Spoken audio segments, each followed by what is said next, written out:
A couple videos back, I asked for your input, helping me to grow Rusty Resurrection into a really nice, enjoyable YouTube automotive channel, and you guys did not disappoint me. You made several suggestions. If you want to see the results of those suggestions, you can go back and look at the comments in the video. And I also posted 2 polls, which you guys also answered for me as well. So what did I take out of the comments and out of the polls? Well, first off, you told me that you do prefer the content on this channel to be mostly Jeep related. But you also said that you would be more than willing for me to do other automotive content having to do with other cars in the collection. Okay. You also said that you saw the automotive hobby or the Jeep hobby to be as much culture and history as it was just how-to and nuts and bolts. What does that say to me? Well, it says to me that I am going to continue to make videos that are sort of geared towards the Jeeps. I'm going to try to do that. We'll talk about that here in just a minute. But I'm also going to start working on some of the other cars in the collection, which I have to. I'm just going to do that. And I'm thinking, well, if I'm going to work on them, I might as well video them and share them with all of you. So I'm going to do that as well. I'm also going to try and relate some history and some lifestyle culture into the videos as well. So I did that recently on a video that I did about J.B. Weld. I did a little bit of the history of J.B. Weld, and then I asked all of you to share your experiences using the epoxy on your automotive repairs. And you guys didn't disappoint me there either. You definitely shared some really good stories about how J.B. Weld sort of rescued you and got you through some situations that you might have been in with your cars. All right, guys, so I want to take you for a walk. I want to bring you to some of the different cars in the collection and show you some of the things that need to be done, that just need to be done. These are things that, these are repairs, these are upgrades that have to be done just to make the cars usable and sometimes even safe. All right, let's go for a walk. Let me show you some cars.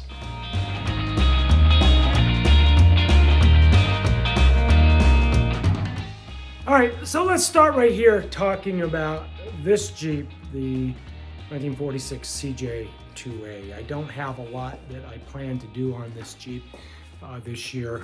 We got it running. Do want to take it out and get it off road a little bit and do some exploring. There's a couple historic locations in the woods here that I'd like to take you guys to over the summer. Not a lot I want to do to this Jeep. I would like to put a new back seat in this thing. They are expensive, so that's been a really low priority. It's usually just my wife and I who go anywhere in the Jeep, so I've got 2 seats and that's enough. I am talking about putting the new pedals in the Jeep. I'm not sure if I'm going to do that this year or not.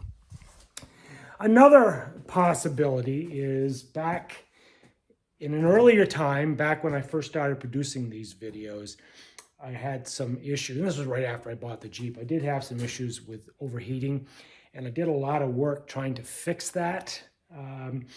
And those videos were put up on another location or another site, and the quality was pretty poor. I was not very good at making videos at the time, not that I'm an expert now, but we just weren't that good at this, and I was using some pretty low-tech filming techniques.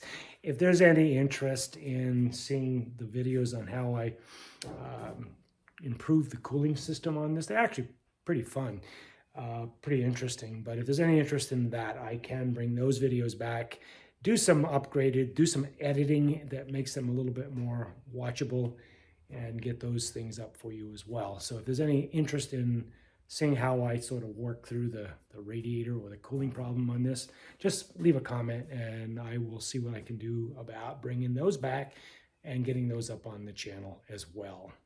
So I've got cars scattered all around the country. My Camaro's down in South Carolina, and I want to talk about that before this video is done a little bit. But let's head down to the ones that I've got stored locally, and I'll show you some of the things that I'm thinking about doing. Let's start out talking just about the Jeeps. This is the 43 Willys MB. You guys have all seen this. Same thing, this one is pretty much complete, pretty much done. Not a whole lot that I need to do to it. I've already mentioned that I want to put the new pedals in this thing. It's got the wrong pedals. I did a video where I powder coated the pedals, and that's up if you want to go watch it. That was my first time powder coating. So we're going to get those pedals installed sometime this summer. That is one of the goals that I have. So that's about all that I have intended for this Jeep. I may take the Jeep over to the Ware Rally, the Merrimack Valley Military Vehicle Collectors annual show. I've done this once before. So I may get the Jeep over there, put it on display for a little bit, but that's pretty much all I have intended for this Jeep for this year, for this season, unless something comes up. I want to do an entire video series on this Jeep. This is going to be a long, ongoing project. It's been 50 years since I tore it apart or more, but I've had this plan for this Jeep for decades. The original plan when I started the project, when I tore it all down. And I want to tell that story a little bit, and I want to share with you what that plan was. And it involved that V6 engine, and it involved a lot of modifications. We've actually already done several modifications to this Jeep back in the day. The first is we replaced it with a fiberglass body. So we want to continue that. We got all brand new fenders for it. It is the original hood. It is the original windscreen and all of those things. But I wanted to modify this thing. I wanted to make it into a little bit of a hot rod. Not a hot rod, but a kind of a souped up Jeep a little bit. So that's a whole story. I need to think about how it is I want to pursue or to modify the Jeep and make it something that's both usable and sort of different and exciting. All at the same time. That is a project that I do want to get back on. That is a series of videos that will most likely start coming up. This is going to be an expensive project, and like all of these things, money doesn't flow from trees. You have to sort of plan for all of this, and I know all of you understand that. So that is a project I want to do this year.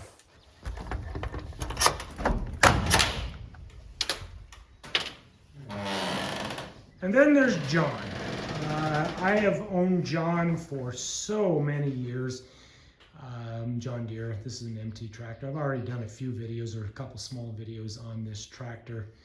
I've been doing a kind of rolling restoration on this tractor for years. I want to keep working on this. And I'm going to put this on the channel as well. This is kind of a fun project. I need to get this tire replaced. I already replaced the other tire, and when I do that, we'll pull the tire, and I'm going to do some work on that rim to get that cleaned up and painted, just like I did on this one over here. So John Deere's coming.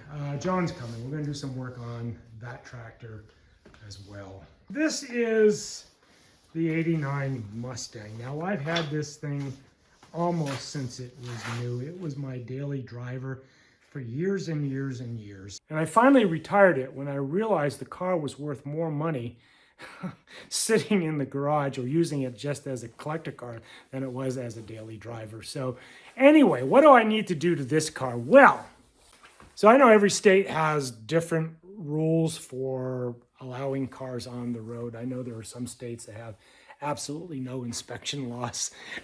New Hampshire is not one of those. The only exception is anything 70 years or older, they do not have to go through an annual inspection. However, this car does, and one of the problems is these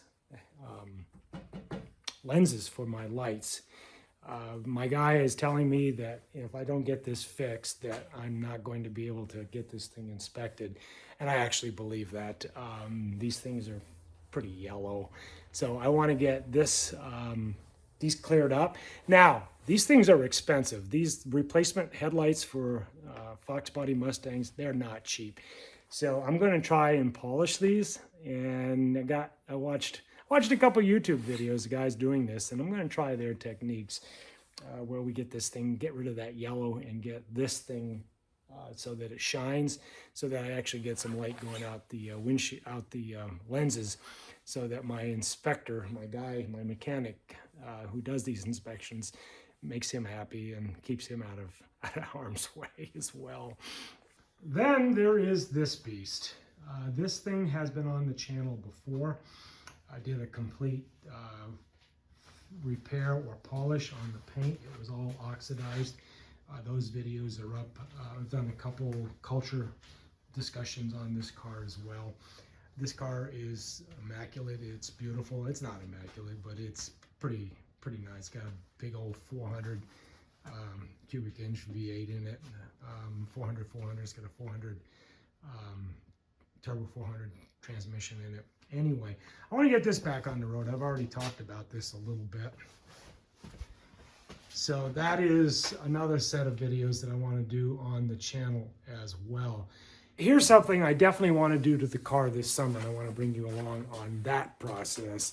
Somewhere along the line in the last 30 years that this thing has been in storage, mice ate the wires in the adjustable seat. The seat is all electronic. So the seat is worn. I mean, this thing, I drove this car for 17 years, mostly in the summertime. I almost never drove it in the wintertime. But somewhere along the line, mice chewed some wires under here, and you can see this thing will not move. It does absolutely nothing.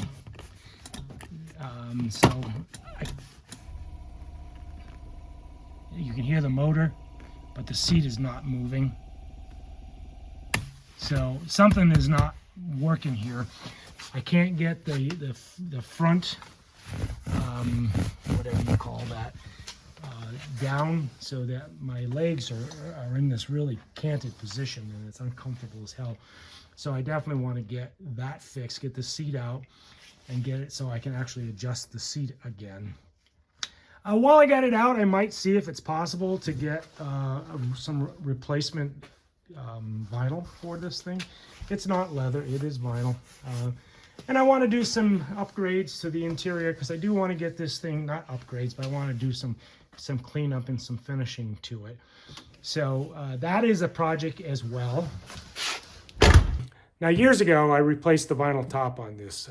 Vinyl tops are what they are. They're vinyl tops, and they're not prone to surviving time and temperature and weather very well. So I did have this vinyl top replaced, and when it was done, the guy who replaced him, he literally broke up all of this trim. That trim is available again. I can get this aftermarket. So I'm going to try and get this trim and replace the trim on both sides, and make this thing look good again.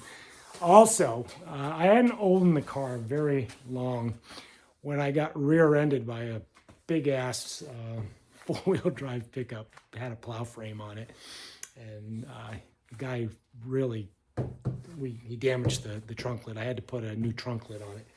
And the guy who painted it, he was a professional painter, body man, but whatever paint that was put on this did not last, and you can see that it's all faded. I did talk to a friend of mine who is a body and paint guy, and he does a lot of classic restorations as well, and talked to him about doing this, and he said that if he had the original paint codes, that he might be able to make this at least respectable. So I want to get this car back on the road, and if I can get this trunk lid repaired, I'd like to get that done as well. I'm not sure that'll happen this year. I already told you about a lot of projects that are going on, and I don't have that kind of money. I'm retired. Did I tell you that? I'm retired, and all the money is sort of fixed income, and so a lot of this I'm doing myself, obviously, but there are some things that I'm not going to do, and painting this deck lid is not one of those that I plan to do. And while we're on the Pontiac, these rims are classic Pontiac, and I want to get new tires. Those tires are 50 years old as well. I have to get those replaced. These center caps, they're not in very good shape. The tabs are broken, so I'm going to source some new center caps. But I also want to get these rims. When I'm replacing the tires, I want to get these rims sandblasted and then repainted, unless I can clean them up really well, which I'm not sure I can. We're going to do what we can to make these look new again. The chrome lug nuts all have to be replaced. So there is a series of videos up on the channel where I did some work on this Pontiac as well. I had to replace the radiator. The radiator started leaking pretty good, so that is got a rebuilt radiator that we had to do a few years back. So if you want to see content on the 75 Pontiac, there is a video, or there are videos up on the channel having to do strictly with the Pontiac. This is a gem. This is a jewel. I love this car so much. So the last car that I want to talk about is the 1970 Camaro RS. We're not sure if it's an RS SS, but anyway, it's a 1970 Chevy Camaro that I own. That's down in South Carolina right now with a friend of mine, Jeff Ford. And we're doing some work, some restorations, but some modifications to that car. We're looking into making that more of a pro touring car, giving it a brand new suspension system to make that car a little more, so it handles better, so that it really is more modern in the way it feels. So that is a project that, again, is ongoing. Looking at putting a SpeedTech suspension system in it. So I'm headed down to South Carolina here in the next, sometime in this coming summer. And Jeff and I are going to work on the car and get that installed if we can, or some part of it installed. Jeff is planning to film all of that on his channel on Restomod. So that project is ongoing. I'm going to try to film the project from my perspective. So as we make the trip south from New Hampshire to South Carolina, I want to film a little bit of that. Going to make a couple stops along the way. We'll stop in Hershey. Hershey's one of my favorite places in the world. So we'll stop in Hershey 1 or 2 nights, depending on how that goes. And I want to sort of bring you guys along for that journey as well. And I want to do that from more of a cultural perspective than a how-to perspective. I'll leave all the how-to to Jeff. That's what he does. As far as I'm concerned, I just want to talk about the car, talk about the relationship of the car to me. It has kind of a sad story to it, and I want to talk a little bit more about that and talk about why pro touring, why we're doing that to the car. And so that's what I got working on, guys. That's the projects we're working on right now. Those are the things I want to show on the channel. And if you have any comments or any suggestions or things that you might like to see more of, please leave a comment below this video. Otherwise, guys, thanks for being here. Thanks for watching. Give it a thumbs up if you've enjoyed the video. Subscribe to the channel if you haven't already. Guys, I appreciate you being here, and I will see you in the next video.